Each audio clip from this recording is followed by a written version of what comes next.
तुम्हाला आज सांगतो की शिंदे साहेबांना मी जे पाहिलं हे फक्त आणि फक्त शिवसैनिकांमध्ये पाहिलं.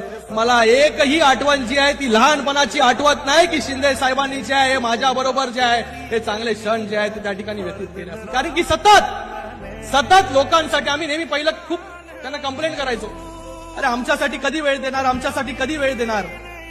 त्या प्रश्नाचं उत्तर जे आहे ते त्यांच्याकडे कधी नसायचं. आम्ही ठरवायचो कधी कधी आम्हाला जो आहे तो त्या ठिकाणी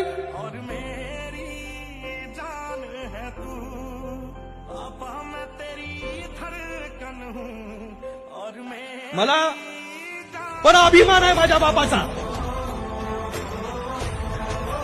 की त्या बापाने जे आहे या सर्व शिवसैनिकांना जे आहे आपलं कुटुंब त्या ठिकाणी मांडलं, म्हणून आज साधारण शिवसैनिक जो आहे तो या महाराष्ट्राचा मुख्यमंत्री होऊ शकला.